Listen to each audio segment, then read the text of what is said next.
So, hi Parwana, I'm Georgia. It's so nice to meet you.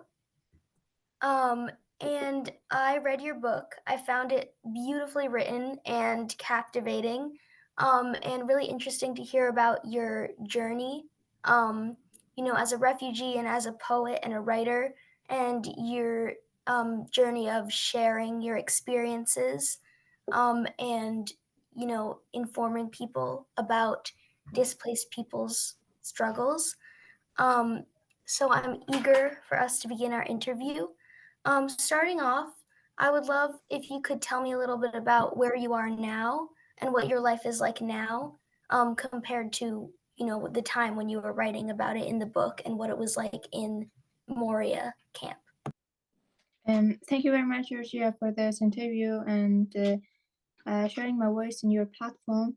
It has been always really helpful to have different opportunities in order to share my experiences and to see that there are interests about our life, our journey, and experiences that we get through the life living in refugee camps. At the moment, I'm living in Germany with my family where I have the possibility to go to school, to continue my educations, and also to find other networks and connections and get to know how is the condition here in Germany for the refugees and displaced people, and continue doing the advocacy that I started in Europe.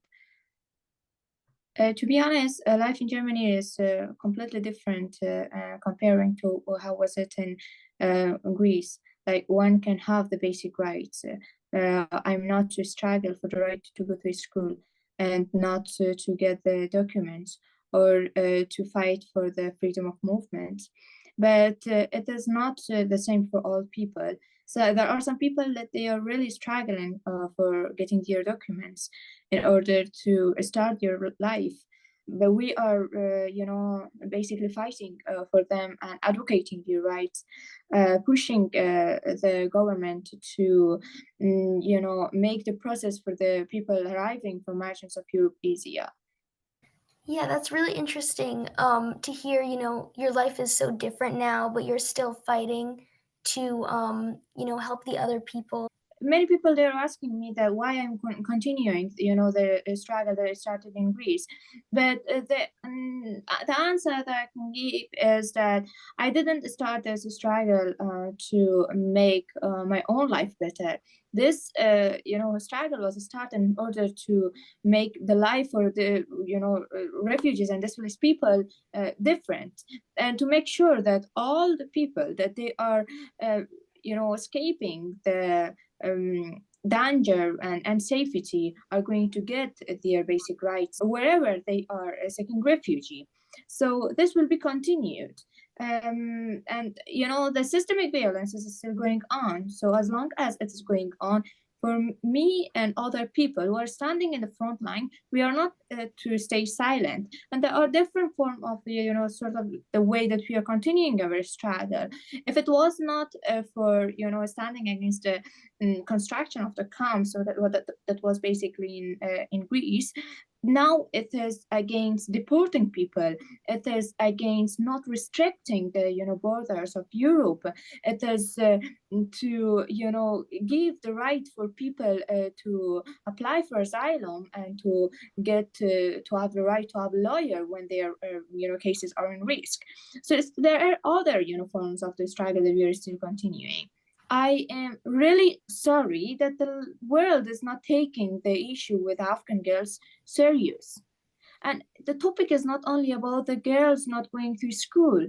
It is, about marginalizing the girls. It is, to restricting the people according to their gender, and it is, taking all kinds of rights that they, basically need to have from them, and to see that there are not really strong and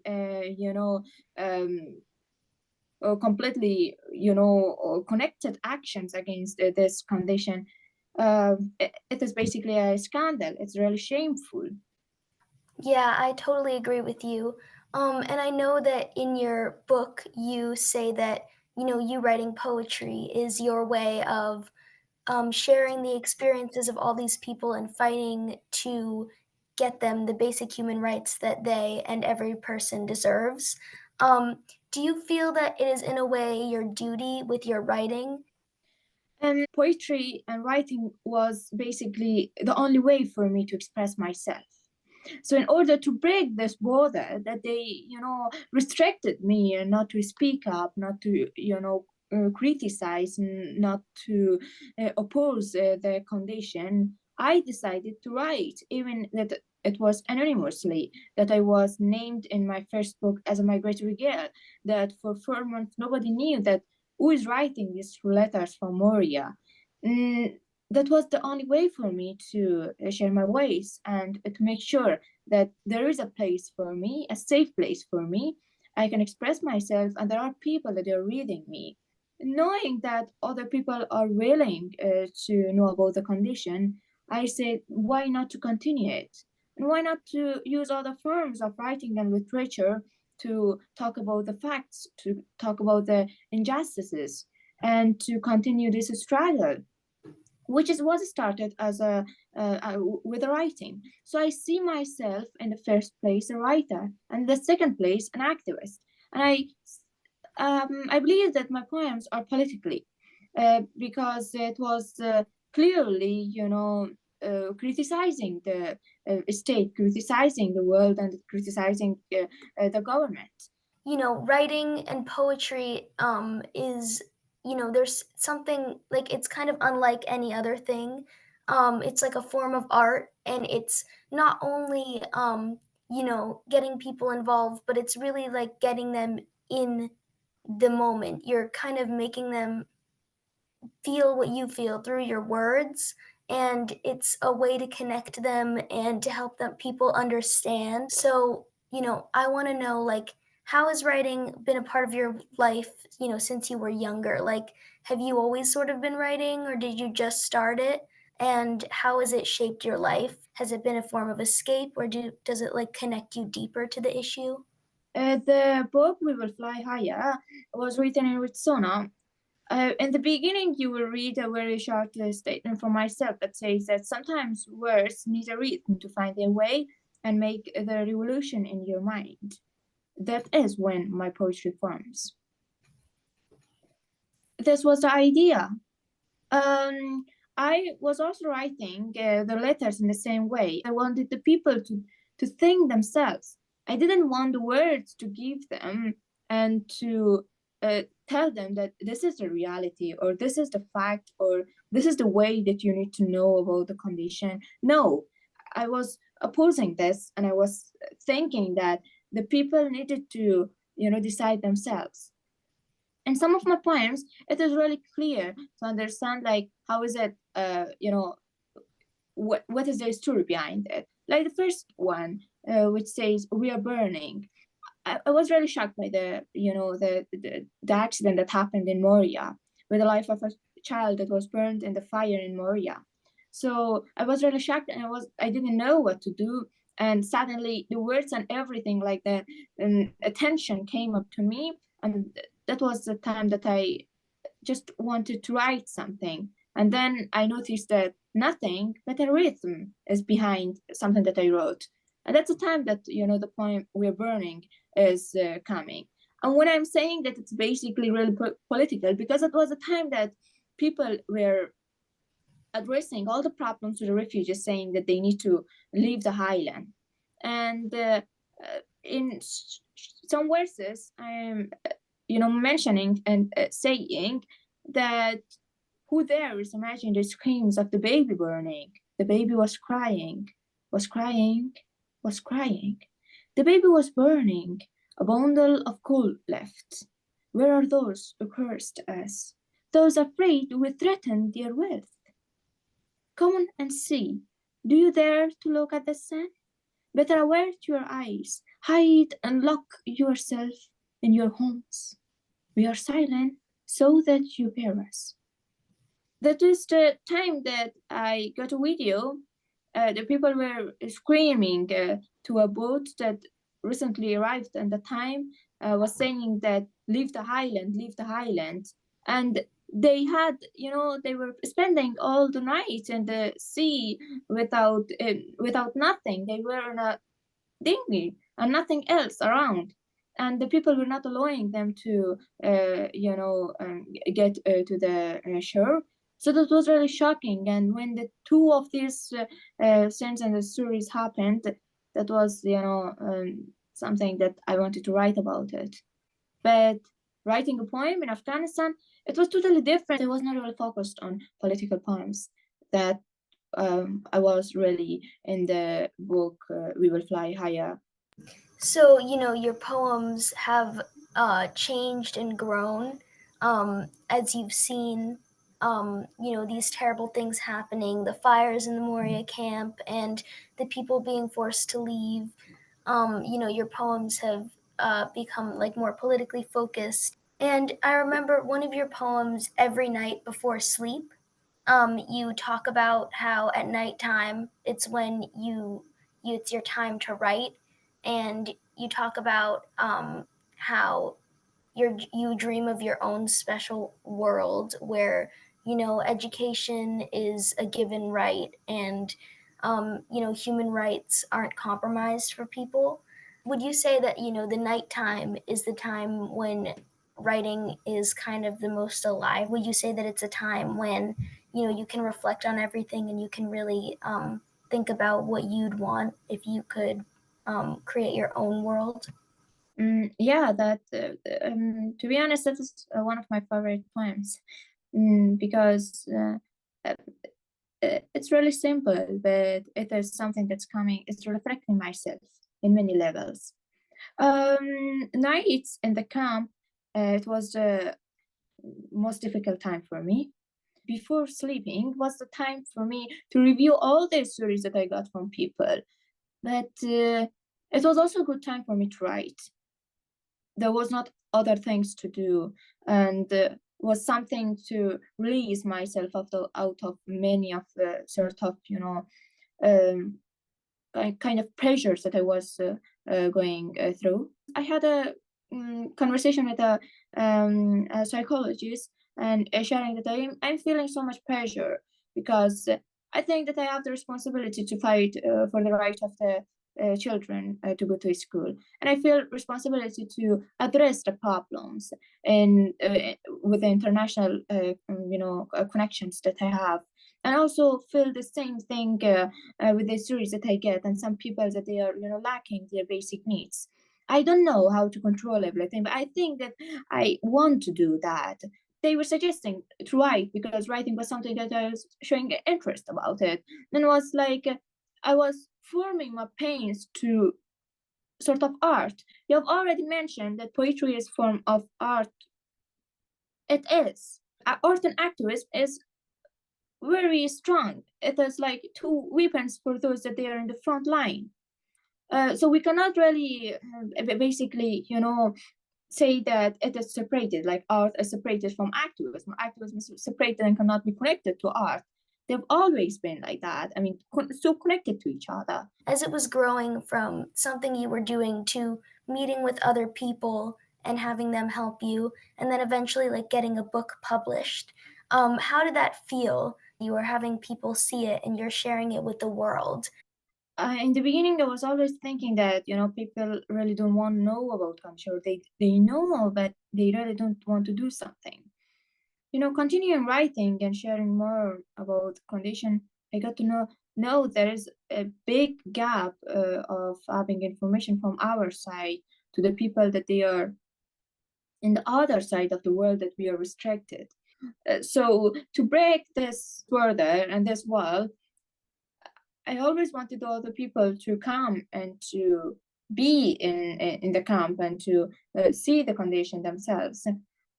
But something that really fascinated me was the way that more and more people wanted to know about circumstances. So when I got to that point, I noticed that no, it's really worth it, to write about this everything and to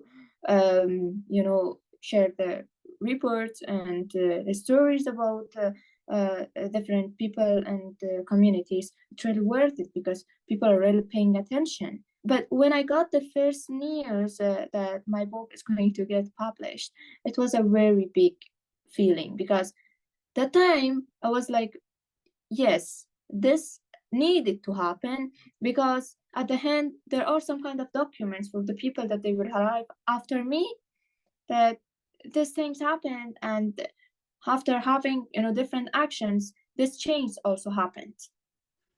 For me as an activist, I was always trying to find documents from people that they were before us, but there was nothing. And it was somehow really mm, hard for me to not have any kind of documents, some kind of writings from people before us, and especially not from the female activists. So was feeling that this gap should not stay. Many people that they are now visiting the camp, they see the big sign of the hashtag build the schools not walls, and I'm happy because now all the children in the camp are going to school. That must be a great feeling to be a big part of a change that is long overdue.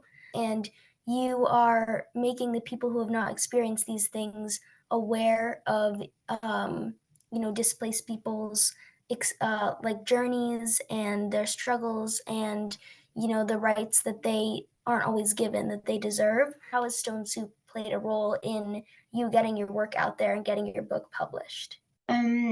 I think it made me to have the connection with a publishing house that I have my book, published now with the Parallel Press, and also that really helped me to have the new poems, coming out, and to continue writing more poems.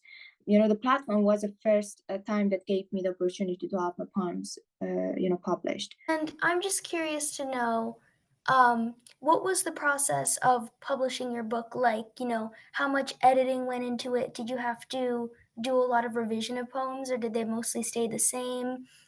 We had almost 6 months of time for collecting all the poems, and thinking about of the editing, and the cover, the artwork, everything done.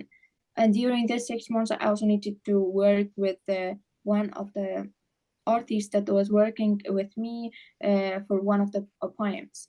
The name of the poem was "We Were Distressed," and the cover is coming out of that poem, which I think it is one of the most um, important poems that I have in my book, and deepest ones. I'm really glad, because I always had good connections, good people supporting me, supporting my work, and showing up that how important it is for them. Mhm. Yeah, I mean, I'm really glad to have read your book, and I'm sure there are so many other people that are glad to have read it because you really do show so many sides, and it's not one dimensional. Through these poems, you show all the sides of it, and you make us feel like we're really inspired by your poems. At least I was, to push for a change. I think the more people that read it, the more change is hopefully going to be made, and the more people are going to understand that they can't just sit by.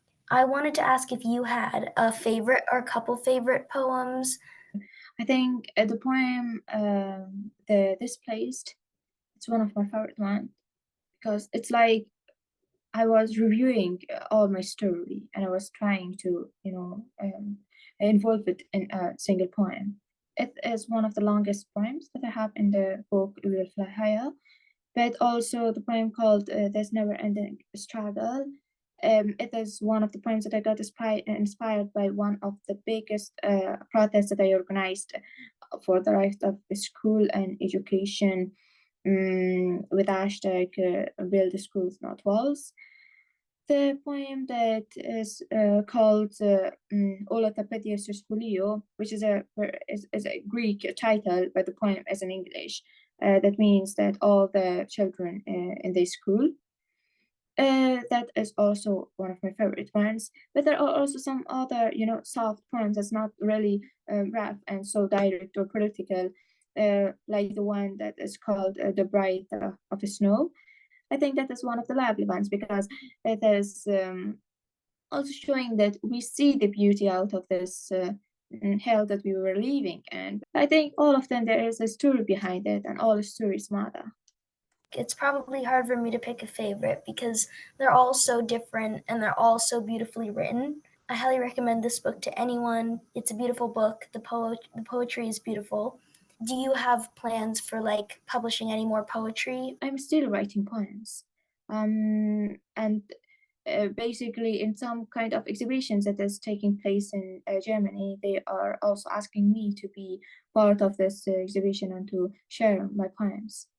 But to have it accessible for the public, I am working on a platform so that will be also easier to show up that people in exile and displaced people are using their art and their knowledge in different forms, and they also are trying to have their own space, the safe space for sharing it.